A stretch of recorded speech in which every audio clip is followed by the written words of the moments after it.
ഏനായ പുത്രന്റെ അപ്പോനായി.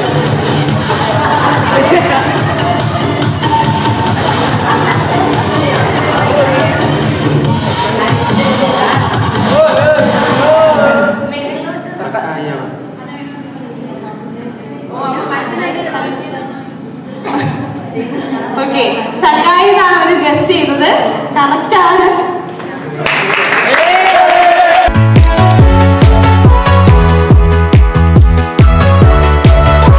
നിങ്ങളുടെ ലൈഫിൽ ഇപ്പോഴും നിങ്ങൾ പറഞ്ഞില്ലേ കുറച്ച് ആഗ്രഹങ്ങൾക്ക് തടസ്സം. ചിലപ്പോൾ നിങ്ങളുടെ ലൈഫിലെ തടസ്സങ്ങൾക്ക് കാരണം ഇതുപോലത്തെ ചെറിയ നിങ്ങൾ ചിന്തിക്കാത്ത പോലത്തെ കാരണങ്ങളായിരിക്കും. അപ്പം ഇങ്ങനെ വല്ലതും ഉണ്ടെങ്കിൽ ഓജ ബോർഡ്, പിന്നെ ഹോറോസ്കോപ്പ്, പെൻഡുലം, ഇങ്ങനെ കുലുക്കി കുലുക്കി നമ്മളെ മയക്കുന്ന അങ്ങനത്തെ സാധനങ്ങളൊക്കെ,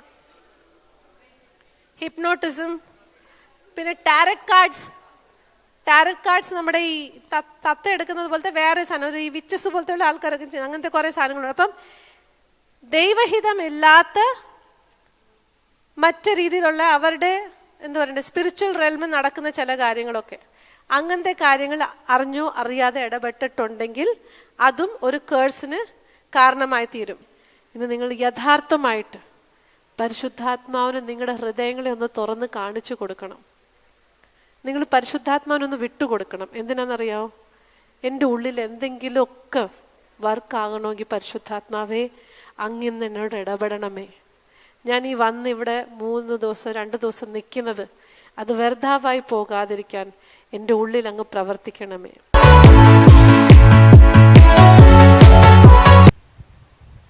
നിങ്ങളൊന്ന് കരഞ്ഞു നോക്ക്.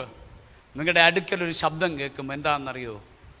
എന്താണെന്നറിയോ? ഈ പിതാവ് നിങ്ങളോടൊപ്പം കരയുന്ന ശബ്ദം. നിങ്ങളൊന്ന് വേദനിച്ചു നോക്ക്.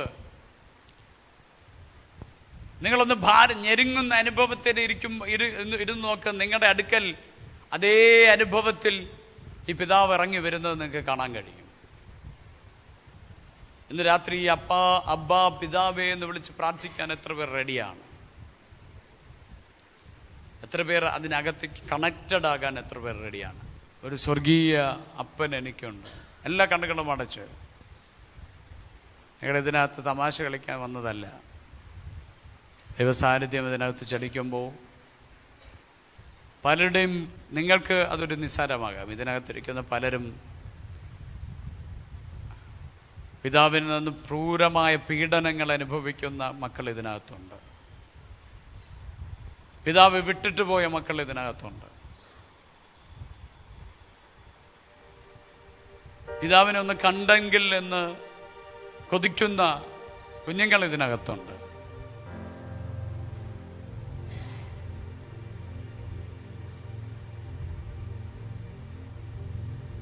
എനിക്ക് ഈ ഭൂമിയിലെ അപ്പനല്ല, എനിക്ക് സ്വർഗത്തിലെ ഒരു അപ്പൻ എനിക്ക്. ഓ യെസ്, സ്വർഗത്തിലെ എനിക്കൊരു അപ്പൻ മതി എന്ന് പറയുന്ന ചിലർ ഇതിനകത്തുണ്ട്.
അത് ഇത് നിന്ന്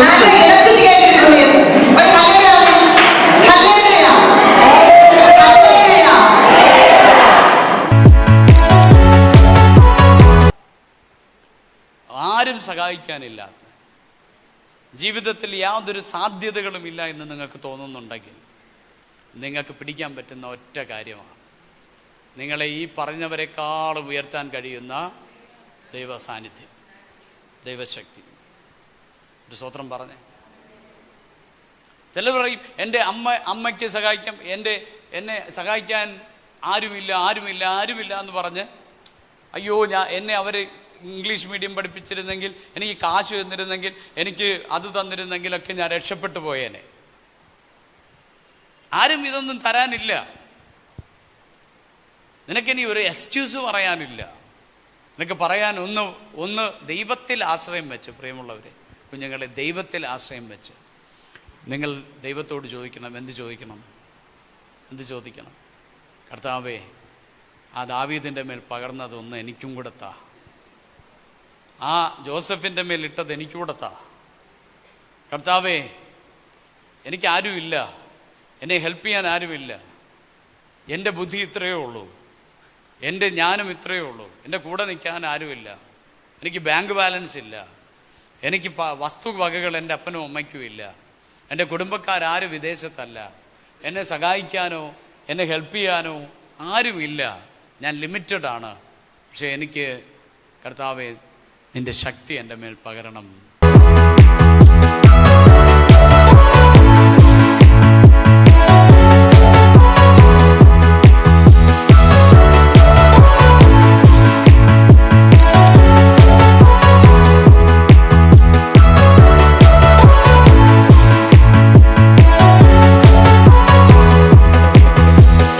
അന്നമാവൻ ഇതുപോലെ പറഞ്ഞു, എൻ്റെ വീട്ടിൽ സ്തോത്രം, എൻ്റെ അപ്പനെ എൻ്റെ നാടിനെ എല്ലാം ഒന്ന് കാണണം, അമ്മ മരിച്ചു പോയല്ലോ, അതൊന്നും അവരറിയുന്നില്ല. സ്തോത്രം. അങ്ങനെ അവർ യാത്ര ചെയ്തു, രാജ്യങ്ങളിൽ നിന്ന് യാത്ര ചെയ്ത് ഇവർ സ്വന്തം ദേശത്ത് വന്നു. വീട്ടിൽ വന്നപ്പോൾ സന്ധ്യയായി. കണ്ടുപിടിച്ച് ഇവിടെയൊക്കെ ആൾക്കാരുണ്ടോ? അന്ന് ഞാൻ ആയിരുന്നപ്പോഴുള്ള വീടും സ്ഥലങ്ങളും ആൾക്കാരെ ഒന്നും കാണാനില്ല. ഇവിടെ ആരെങ്കിലും കാണുമോ എന്നറിഞ്ഞ അവർ വന്ന് അവരുടെ ഭവനത്തിലെ ജനിച്ചു വളർന്ന ഭവനത്തിൻ്റെ മുന്നിൽ വന്നു നിന്നോ. ഹല്ലേലൂയ, സ്തോത്രം. അവർ ഒന്ന് നോക്കി, ആരെങ്കിലും കാണുമോ? എല്ലാവരും മരിച്ചു പോയോ? ആരെങ്കിലും ഇവിടെ കാണുമോ? അവർ ഭവനമെങ്കിലും, ഭവനത്തിലെ അന്തരീക്ഷമെങ്കിലും ഒന്ന് കണ്ടിട്ട് പോകാം എന്നുള്ള തീരുമാനത്തിൽ അവർ വന്നു. അപ്പോൾ അപ്പൻ ആരോ വന്നെന്നറിഞ്ഞ് അപ്പൻ ഇറങ്ങി വന്നു. സ്തോത്രം. ഈ മകളെ കണ്ടു. അപ്പോൾ അദ്ദേഹത്തിൻ്റെ മുഖഭാവം മാറി. ഇത്രയും വർഷമായിട്ടും ആ മകളോടുള്ള ആ വൈരാഗ്യം അവർക്ക് കെട്ടടങ്ങിയില്ല. പെട്ടെന്ന് അദ്ദേഹത്തിൻ്റെ മുഖം മാറി. നീ എന്തിനിവിടെ വന്നു? ഇന്ന് രാത്രി ആയിപ്പോയതുകൊണ്ട് ഈ വരാന്തയിൽ എവിടെയെങ്കിലും ചുരുണ്ടുകൂടി കിടന്നിട്ട് നേരം വെളുക്കും മുമ്പേ, ആരും കാണുന്നതിന് മുൻപേ, ആരും ഉണരുന്നതിന് മുൻപേ ദേശം വിട്ട് പൊയ്ക്കൊള്ളണം. ഹല്ലേലൂയ. ആ അപ്പൻ ആ സഹോദരിയോട് പറഞ്ഞു, അവർ എന്താണ് തെറ്റ് ചെയ്തത്? സുവിശേഷത്തിന് വേണ്ടി അവിടെ നല്ല പ്രായം മൊത്തമായി 23 വയസ്സ് തൊട്ട് അവർ 87 വയസ്സ് വരെ 140 രാജ്യങ്ങളിൽ അവർ ചുറ്റി സഞ്ചരിച്ച് ഹല്ലേലൂയ സുവിശേഷം അറിയിക്കാൻ അവരെ കർത്താവ് പ്രയോജനപ്പെടുത്തി. അവർക്ക് നല്ല ദാസിയെ എന്നുള്ള പേര് കിട്ടാതിരിക്കുമോ പ്രിയമുള്ളവരെ? ഹല്ലേലൂയ. ഒരു ശ്വാസം പോലും അവർ മറ്റൊന്നിനു വേണ്ടി മാറ്റിവെച്ചില്ല. അവിടെ നിന്നപ്പോൾ അങ്ങനെ നിന്നപ്പോൾ അവർക്കൊരു വിഷമം തോന്നി. ഞാൻ ജനിച്ചു വളർന്ന ഈ ദേശം പോലും എന്നെ വെറുക്കുന്നു. ഹല്ലേലൂയ. എൻ്റെ അപ്പൻ എനിക്ക് വേണ്ടാതായിരിക്കുന്നു. ഇന്ന് ഈ രാത്രി ഞാൻ ഇവിടെ കിടന്നുറങ്ങുകയില്ല. എനിക്ക് വേണ്ടാത്ത ഈ ഭവനത്തെ എനിക്കും വേണ്ട. ഹല്ലേലൂയ. അങ്ങനെ വിഷമിച്ചപ്പോൾ ഒരു സ്വരം എൻ്റെ കർത്താവ് കേൾപ്പിച്ചു. അപ്പോൾ പാടിയ പാട്ടാണ് സ്വർഗനാട്ടിൽ പ്രിയൻ വീട്ടിൽ. ഇന്ന് മുതൽ നിങ്ങൾ എൻ്റെ അപ്പൻ, ഒറിജിനൽ അപ്പനോട് വേണം ചോദിക്കാൻ. എത്ര പേർ ചോദിക്കും? നിങ്ങളെ മാതാപിതാക്കളെ എല്ലാവരെയും എനിക്കറിയാം. ഞാൻ അവരോട് ചോദിക്കും, നിങ്ങളെ ശല്യപ്പെടുത്താറുണ്ടോ നിങ്ങളെ മക്കൾ? അത് വേണം, ഇത് വേണം, എനിക്ക് അങ്ങോട്ട് പോകണം, ഇങ്ങോട്ട് പോകണം, എനിക്ക് അവിടെ വെച്ച് ഇന്നത് കണ്ടു, എനിക്കൊരു ഫോൺ വാങ്ങിച്ചു തരണം എന്നും പറഞ്ഞ് നിങ്ങൾ അപ്പൻ അറിയാം. നിങ്ങൾ അങ്ങോട്ട് ചോദിക്കുമ്പോൾ എൻ്റെ ഒറിജിനൽ അപ്പൻ ഇഷ്ടമാണെങ്കിൽ ഫോൺ തരും നിങ്ങൾക്ക്. ഹല്ലേലൂയ. എത്ര പേർ വിശ്വസിക്കുന്നു? ലോൺ എടുത്ത് പലിശയ്ക്ക് വീട്ടിൽ തമിഴം കയറി ഇറങ്ങാൻ വേണ്ടി അവൻ്റെ പൈസക്ക് എടുത്ത് എനിക്ക് ഫോൺ വാങ്ങിച്ചു തരാൻ നിങ്ങൾ പറയരുത്. നാണക്കേട് നിങ്ങൾ വരുത്തി വയ്ക്കരുത്. വീട്ടിൽ തമിഴന്മാരെ വീട്ടിൽ കയറ്റി ഇറക്കാൻ നിങ്ങൾ മാതാപിതാക്കളെ പ്രേരിപ്പിക്കരുത്. നിങ്ങൾ ഒറിജിനൽ അപ്പനോട് ചോദിച്ചാൽ അപ്പൻ ഇഷ്ടമുള്ളതേ മക്കൾക്ക് കൊടുക്കുകയുള്ളൂ.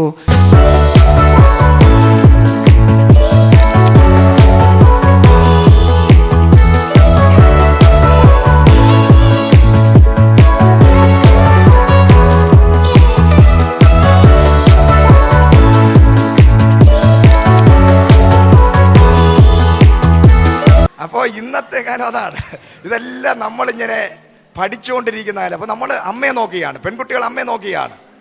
Price the Lord. അമ്മ ഇങ്ങനെ ഇരുന്ന് പറയും, എൻ്റെ ചെറുപ്പക്കാലത്ത് ഇയാളെ കെട്ടി എൻ്റെ കാര്യം എന്നെ എത്ര പേര് എൻ്റെ പുറകെ നടന്നതാ. അമ്മയുടെ പുറകെ നടന്നത് എൻ്റെ പുറകെ നടക്കണം. ഈ അമ്മമാരാണ് പ്രശ്നം. ഞാൻ എൻ്റെ ചെറുപ്പകാലത്ത് ഇയാളെ കെട്ടി, ഇയാൾ വന്ന് പെട്ടതാ, എൻ്റെ ഈ കാലനെ കെട്ടി എൻ്റെ ജീവിതം തീർന്നു. അടുത്ത വീട്ടിലെ അയാൾ എന്നെ ചോദിച്ചതാ, അപ്പനാ സമ്മതിക്കാത്തത്, അവനെനിക്ക് ഇഷ്ടമായിരുന്നു.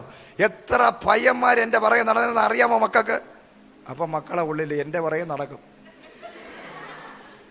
Price the Lord. നമ്മളെ പിറകെ ആരും നടന്നില്ലെങ്കിൽ നമ്മുടെ ചിന്തയെന്ന് പറഞ്ഞാൽ ഞാൻ സുന്ദരിയാണോ? അങ്ങനെ ഒരു 100 പ്രാവശ്യം കണ്ണാടി ചെന്ന് നോക്കും. ഞാൻ സുന്ദരിയാണോ? അമ്മയോട് ചോദിക്കുക, അമ്മ ഞാൻ എങ്ങനെയുണ്ട്, സുന്ദരിയാണോ? Price the Lord. നിങ്ങൾ ചോദിച്ചിട്ടുണ്ടോ അങ്ങനെ, സുന്ദരിയാണോ? Price the Lord. ഞാൻ സുന്ദരിയാണോ? നിങ്ങളത് ചോദിക്കേണ്ട കാര്യമില്ല. നിങ്ങളെല്ലാം സുന്ദരിമാരാണ്. കാരണം നമ്മൾ ദൈവത്തിൻ്റെ സ്വരൂപത്തിൽ ജനിക്കപ്പെട്ടവരാ. നമ്മളെല്ലാം സുന്ദരിമാരുമാണ്. Praise the Lord. ഹല്ലേലൂയ. അപ്പോൾ പെൺകുട്ടികളും യൗവനകാലമാകുമ്പോൾ അവർക്കൊരു സ്നേഹം കിട്ടണം, അംഗീകാരം കിട്ടണം. ആൾക്കാർ പിന്നെ ഇത്രയും കഷ്ടപ്പെട്ട് രാവിലെ എഴുന്നേറ്റ് ലിപ്സ്റ്റിക്കൊക്കെ ഇട്ട് ഇത്രയും വില കൂടിയ സ്പ്രേ അടിച്ച് നടക്കുന്നതിന് എന്തെങ്കിലും പ്രയോജനമുണ്ട്? ആരെങ്കിലും എന്നെ നോക്കണ്ടേ? Price the Lord. ഇത് രണ്ട് കൂട്ടരുടെയും ഒരു വിഷയമാണ്. എല്ലാത്തിൻ്റെ അടിസ്ഥാനം സ്നേഹം വേണം. നിങ്ങൾ ഒരിക്കലും ഈ യൗവനകാലത്ത് നിങ്ങൾക്ക് ആവേശം ഉണ്ടാകും. നിങ്ങളുടെ ഹോർമോൺ ലെവലുകൾ ചേഞ്ച് ആകുന്നതിനനുസരിച്ച് നിങ്ങൾക്ക് പ്രലോഭനം ഉണ്ടാകും. ഒരു പുരുഷനെ കാണുമ്പോൾ ഇഷ്ടം ഉണ്ടാകണം.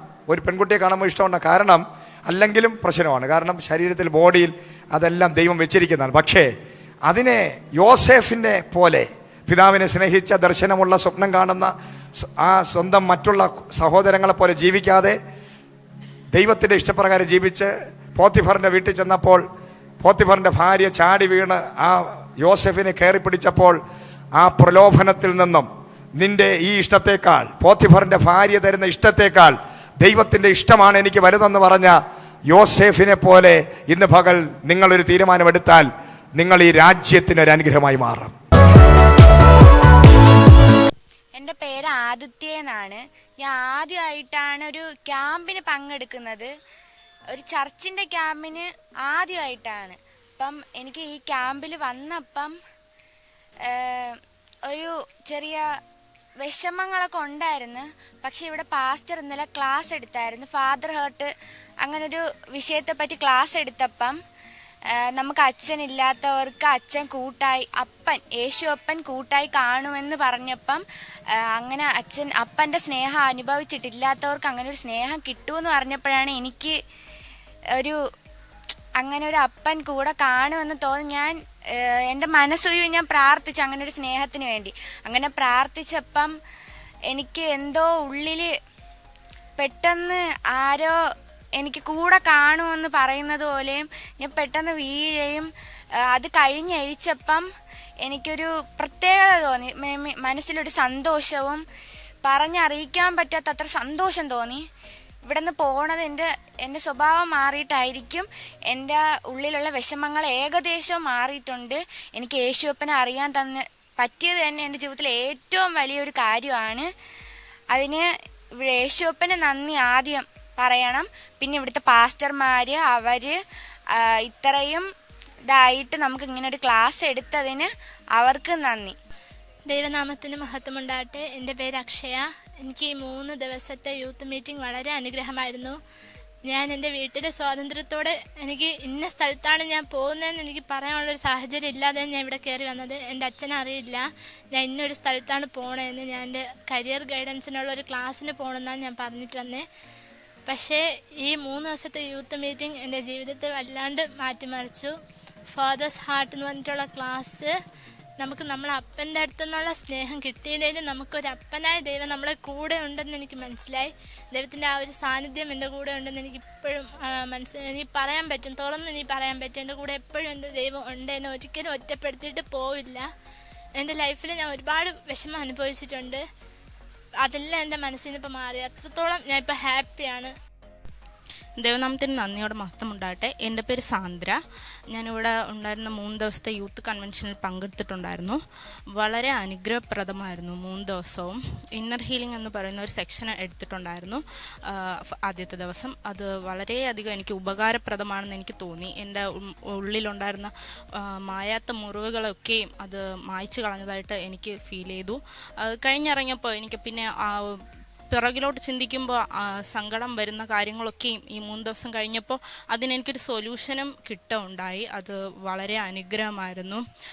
പിന്നെ ഈ ലാസ്റ്റ് ദിവസം വന്നിട്ട് പരിശുദ്ധാത്മാവ് അതിശക്തമായി എന്നെ ഉപയോഗിക്കാൻ ഇടയായി. ഞാൻ വന്നിട്ട് ഒരു തീഗോളം വന്നിട്ട് എൻ്റെ മുഖത്തിങ്ങനെ എൻ്റെ നേരെ അടിക്കുന്നതായിട്ട് എനിക്ക് ഫീൽ ചെയ്തു. അത് കണ്ടിട്ട് എനിക്ക് ഭയങ്കരമായിട്ട് ഭയം തോന്നി. അപ്പോൾ ഞാൻ എൻ്റെ മുഖം അതിൽ നിന്ന് ഇങ്ങനെ പൊത്തിപ്പിടിച്ചിട്ടുണ്ടായിരുന്നു.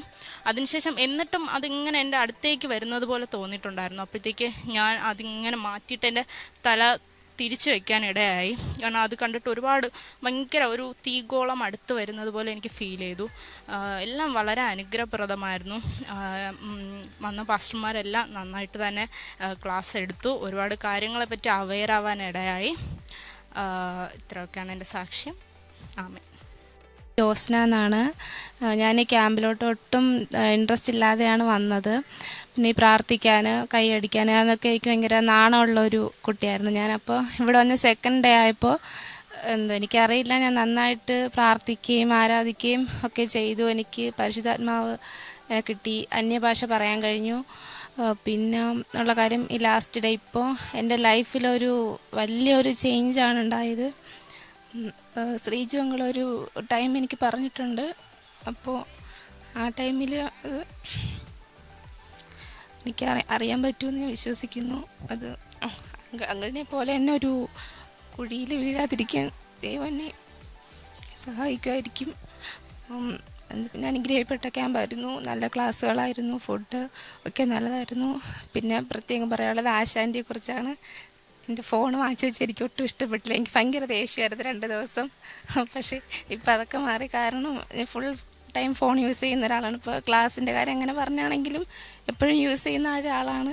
പിന്നെ അമ്മയെ ഞാൻ ഷൈൻ ബ്രദറിൻ്റെ ഫോണിൽ വിളിച്ച് സംസാരിച്ചപ്പോൾ ഞാൻ പറഞ്ഞിരുന്നു, ഇത്ര എനിക്ക് ഇഷ്ടപ്പെടുന്നില്ല, ഫോൺ വാങ്ങിച്ചു വെച്ച് അമ്മയെ വിളിക്കാൻ തരുന്നില്ല, അങ്ങനെയൊക്കെ പറഞ്ഞു. പക്ഷേ ഇപ്പം എനിക്കെന്തോ എല്ലാം മാറി. എൻ്റെ മനസ്സിലൊരു ഒരു ഹാപ്പി മൂഡാണ്. പിന്നെ അങ്കിൾ പറഞ്ഞൊരു ഡേറ്റ്, അത് അങ്കിൾ പറഞ്ഞതുപോലെ സംഭവിക്കുന്ന സമയത്ത് ഞാനിവിടെ വന്നു സാക്ഷ്യം പറയും.